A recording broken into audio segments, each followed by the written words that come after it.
All right. Most investors think the only way to make money in real estate is flipping houses or just stacking rentals. But listen, they are playing checkers while developers, they're out there playing chess. There is a whole other game happening underneath the dirt, underneath the house. And that's where the real money is made before the foundation is even poured. Today, we are talking to Brandon Cobb, a land development tactician who has built his career on turning raw dirt into cash flowing communities without dealing with tenants, toilets, or termites. So if you want to learn how to spot profitable land, unlock zoning approvals, and structure deals like a real development, this is the episode that's going to pull back the curtain. Welcome to the Closers Club, where real investors come to master the plays that pay off right now. So let's get right into it. Brandon, welcome, sir. How are you? I'm fantastic. What a warm welcome. It's a pleasure to be here. Awesome. Well, let's get right into it. Most investors are out there stuck chasing ugly houses, but you've really made your name and a lot of money from raw land. For somebody who's never done a land deal, right? What is the first thing you look for that tells you if like that piece of dirt or that field or that forest, whatever it is, could be profitable? Yeah. So there's a lot of different types of development. So I'll Mhm. narrow down exactly what we do. So if you have Yeah. a piece of land and you're wondering, hey, will a national home builder buy this? Because that's what we do. We take land, Right. we get it approved for new housing communities. That's different than, hey, can I subdivide this little tract and sell it Yeah. to a local builder, right? It's a different Mhm. ball game. So if that's what you're wanting to do, large multi 7-figure paydays on stuff like that, the Wow. first thing you look at are national builders building Right. in Because they've their got the money and they are buying right now.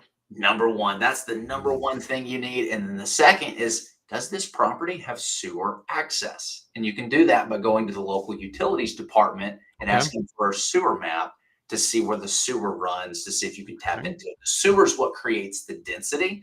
Now, I'm not Okay. saying you can't do a deal with a septic system or a step system, Yeah. but the lots are much bigger and you're Mhm. not going to be able to get quite the density out of. But Got it. That if makes it's in sense. an area where builders are building and selling houses with Mhm. step systems or septic systems, then it absolutely works. But that's the first thing you need is you need to see proof of concept in the area. Right. So I love that. So you've obviously got to have sewer. How much work do you have to do with the individual cities to like get the approvals for that? Because sometimes, like, and I see this every so often in the news, like, hey, this developer wants to put something in, but there's not enough capacity for it. Mhm. Yes, and so that's what's called the entitlement process, and Got it. it's a lot of work, right? There Mhm. is a lot of navigation that you have to go through to make sure that the community is accepting a Right. piece of land that has been approved that is safe. Mhm. Anybody who's traveled to a third world country, Yeah. this is we're blessed to have these systems in place. Like I'd always complained about how long it took and the Right. oh my God, the city official doesn't understand and they're asking for something. Yeah, there's a reason for that in place. And I didn't Mhm. understand the process and the reason, or I guess the reason behind the process until I Right. started traveling a lot, right? Yeah. When you think of like a new community getting accepted, Mhm. each department in the city has a job, and that job is to make sure the community is safe. So the Mhm. fire department has to approve the community. They're looking at, hey, Really? how far are the fire hydrants from the Yeah. houses? Can the hoses reach? Are the houses too close to the power lines? The Mhm. stormwater department's reviewing it to see, okay, is there going to be flooding that happens? Are the residents Yeah. safe? So public works, hey, what are the slopes of the roads for water drainage into the so each department of the city has to approve the development and abide by its guidelines, and that's why it takes so long. So when in what you do in prepare, you're going out and you're fine, and I definitely want to talk about this, how you're finding these large parcels. Um, how far through that process are you taking? Are you taking it all the way to putting in the roads and putting in the fire hydrants, or are you just getting everything ready and then turning that completed project over to somebody who's going to fulfill it? Yeah, so there's three phases of development. We've done all three. We focus Okay. on the first two right now. So we came into this industry as a builder. We were building dozens and dozens of houses, Mhm. started getting bought out of our land positions by the bigger builders, and we're like, hey, we Yeah. really like this right now. But the first phase is just entitling it. We go, we get the land under contract during our due diligence period. We go Mhm. find a national buyer, big boy, and they go, Yeah. man, if you get this approved, we want to buy it. Here's my deposit. So we have an A B contract with Really? the seller. We have a Okay. BC contract with the builder. And if we get that lined up during our due diligence period, we take it through and we sell the paper. We double close on it, right? Phase two is we we can then develop the land if we want. And that's Yeah. what we're grading. We grade it all out. We put the roads, we put the utilities. We basically make a neighborhood with no homes, and we Okay. build the ready to build lots to the builder. So those are like the first two phases of development, and we do both of those. Okay. So you will actually set up the sewer and the internet and the electric and all of that stuff. Really? Okay. So this is real due diligence. This isn't like in your little wholesale contract where you've got 30 days and you're doing due diligence. You're actually working with the city. How long does that normally last on a land deal? It's going to vary depending on the market that you're in. I say, Okay. God bless people who are in New York and California, right? Oh, You're not yeah. going to do business there. It takes us about 15 months to get an approval. Wow. And again, I Okay. used to complain about that until I talked to developers in New York and California, and then Yeah. I hug my problems at night before I go to bed. I love that. So 15 months from the time you start to the time you get paid. So this isn't quick cash for anybody who's listening, but these are enormous checks. Yeah, they're very, very large checks. It's very, very large deal Mhm. sizes. Yeah. So that's what you're bringing to these big builders, these track builders, national or regional builders, is you're just doing all of that legwork and kind of serving this up to them on a platter. That's exactly right. And what I love about it is, one, they pay cash. They're funded by Mhm. Wall Street. These are Right. publicly traded builders, Mhm. which means in order for stock price go up, you Mhm. must buy. They don't have a choice. They have to buy more land. Right. Stock price has to go up, and there's only one way to do that, which is to buy. So there's Mhm. a lot of incentive right here. We have a buyer that's very well capitalized and very motivated to continuously buy. Hmm. What would be the things where after somebody and what kind of I don't know what kind of deposit they would put down, but what are some of the things that would kill a deal? Like that would pop up in your due diligence that would just, you know, make you have to cancel those contracts? Yeah, so it's very simple. I like to simplify this for a lot of people. Number Mhm. one, when you're looking for what area, I don't have to go and do all this market research. The Mhm. builders have already done that. I Mm. just go where the nationals already are, and I'm Yeah. feeding more. So that's how I find the deal.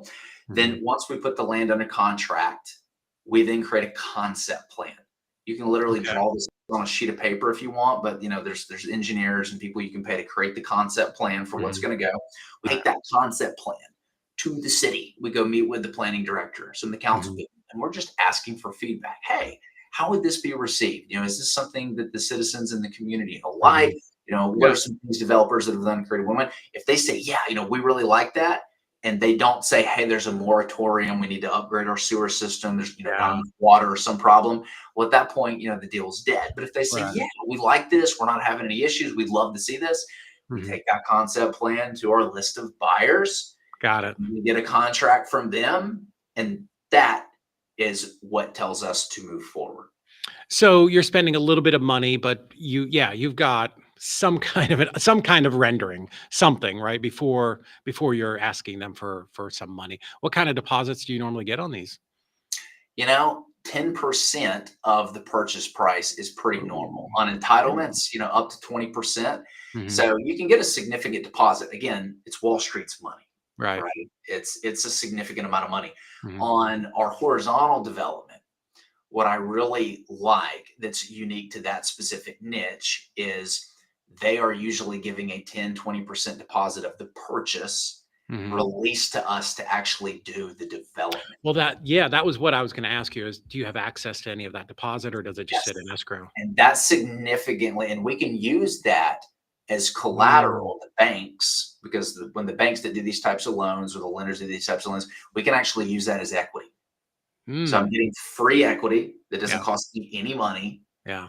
to be able to put down as a down payment to get the Mhm. horizontal infrastructure loan. Wow. So, but this is not just a no money down strategy, right? Like you're going to have to come have some money to clearly do some marketing, but to do those initial renderings and things like that. This isn't for somebody who's like, I don't have any money, but I want to do this.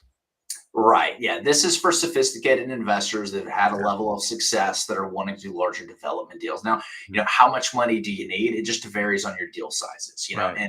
and what we do is we structure it where when we're taking it through entitlements, like the builder has to release that deposit to us. They've Right. got to release money or help pay and design the civil drawings. And so Mhm. that's a way we mitigate risk is they pay for the civil drawings or they release a significant deposit. So they've got some Mhm. skin in the game. It covers our costs. But what Right. you can expect to pay as a developer during your due diligence period, you need a concept plan.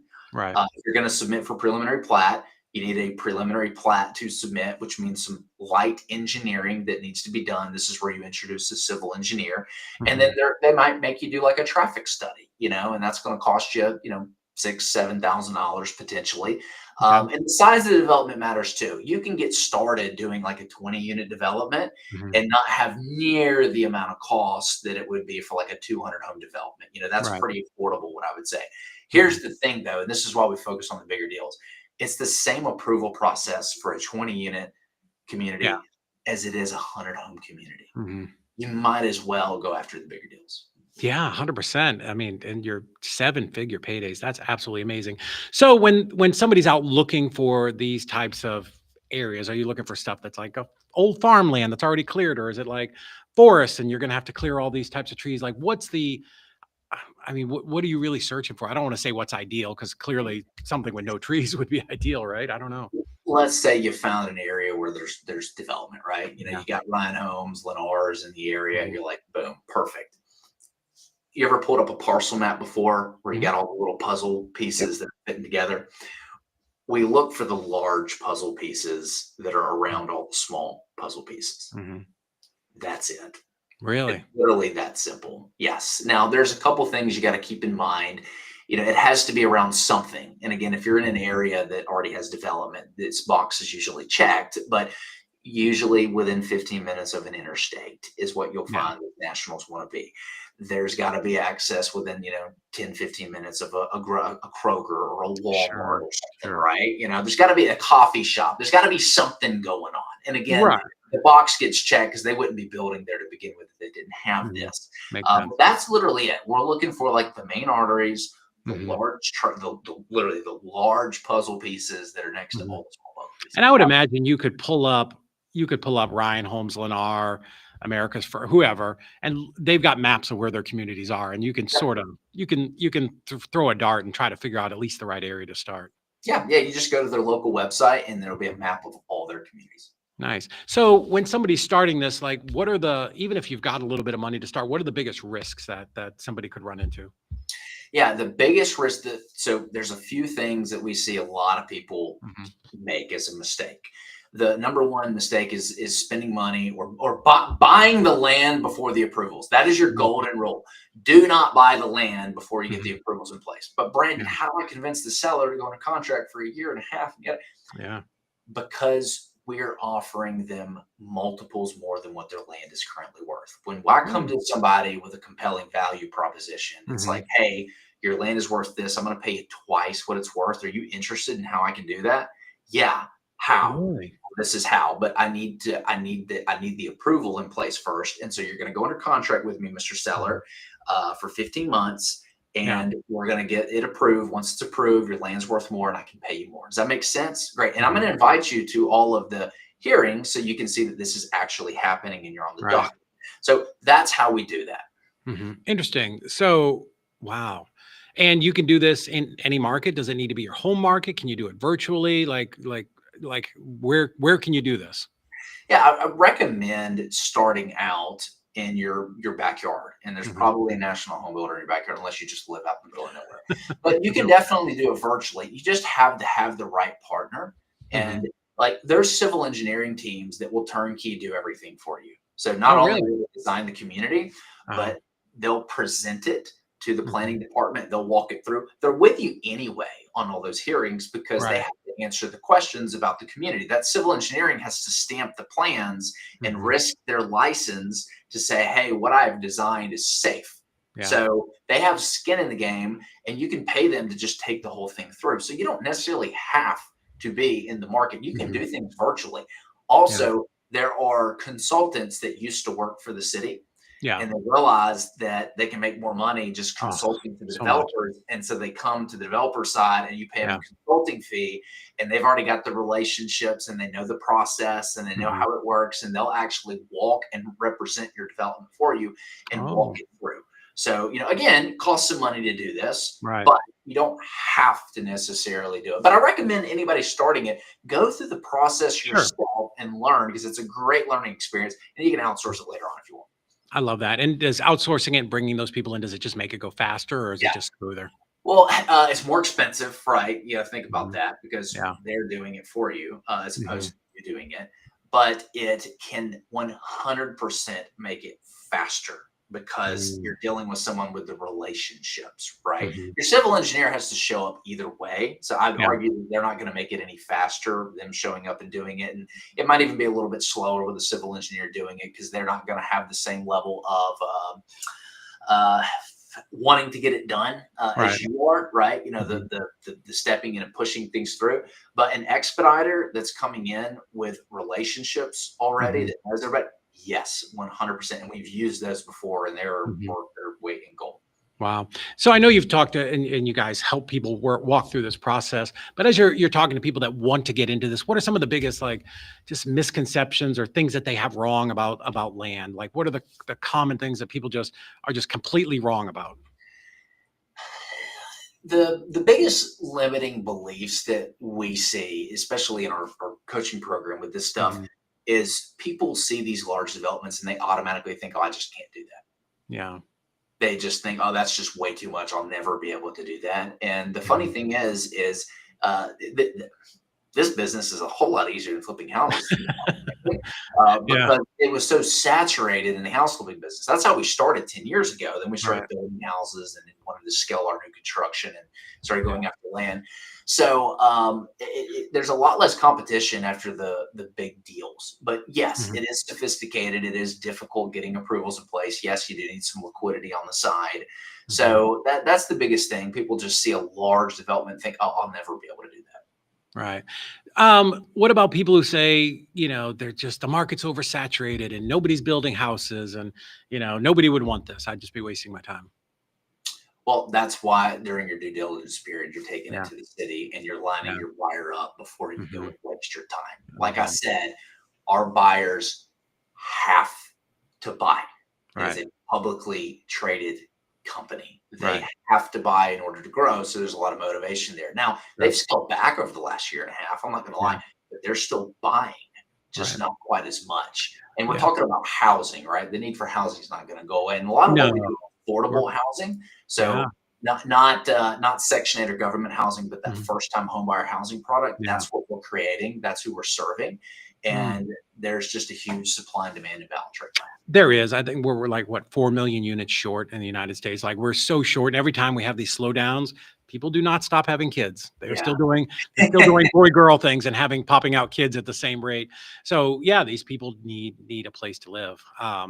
Yeah, I think that's absolutely crucial. But you are seeing more of an adjustment to maybe less expensive houses because I've seen that where some of the big builders maybe they're building the house but not with the garage. Just some things to try to bring those costs down.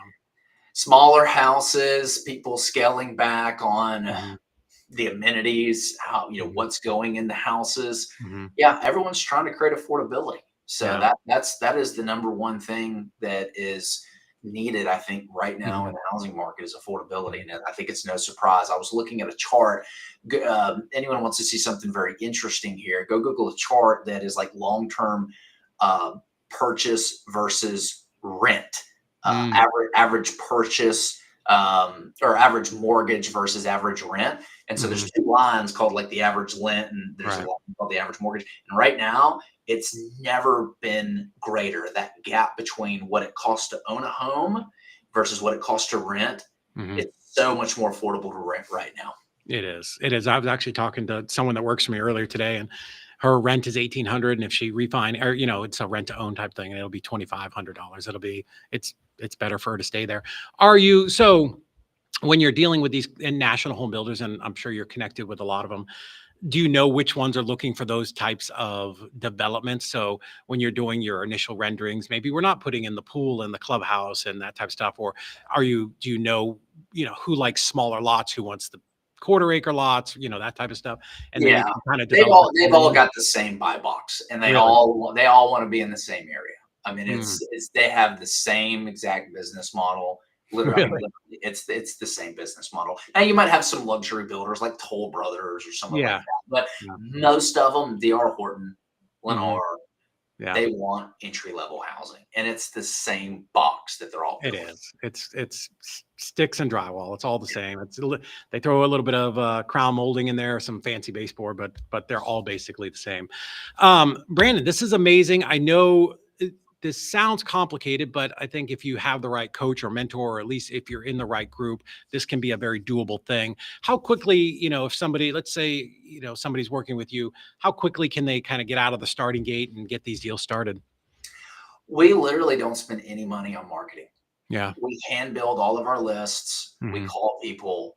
We go Yeah. knock on doors. That's Hmm. it. There's no magic piece of software that exists out there where you can Yeah. click a couple filters and you have a perfect list of land that is Yeah. perfect for development. It doesn't Right. exist. So it's a good thing because it's created barriers for people that want to get Yeah. out there, do the work. We Yeah. hand build the list like we're scrolling on Parcel Viewer, picking them out, and we just go show up and knock on doors and Yeah. call people. I mean, that's it, right? It's getting back to the basics of doing Right. business. Works really, really well. So you Yeah. don't need a whole lot of money. And for people who are kind of scared to do this, if you have a deal under contract and it's a good deal and you've got Yeah. that 18-month time frame to get like the approvals, go Mhm. bring it to a developer, partner Yeah. with them. Like they'll Yeah. pay for everything. I promise you bring me a good deal today, I'll finance everything for you. Right. Really? Like there's a way to do it. Yeah. Okay. So, how can people get a hold of you? What's the best way for them to reach out and not just connect with you, but just to learn this business? Because it sounds, I'm fascinated by it. Like told you before we started, I've never talked to anybody that has done this side of the business. So, I love, someone that could come on and kind of pull back the curtain. Where's the best way to connect with you? Yeah, we've got a free course for people who want to learn more about this and get Mm. started. It's learnlanddevelopment.com. Hmm. Contact info's on there. It's a free course, teaches you how to get and find land, the due diligence, and Hmm. how to actually raise the money for your Yeah. deal too, because you're going to eventually need to learn that. So Mm. you go to learnlanddevelopment.com. You can grab Mhm. that. Awesome. Brandon, thanks so much for coming on, man. This was really cool. This was fascinating. It's just something that I've been in the industry 22 years and know literally nothing about. So I appreciate you coming on today. Hey, pleasure's all mine. Thanks for All right. having me. We'll have you back on again. Thanks so much.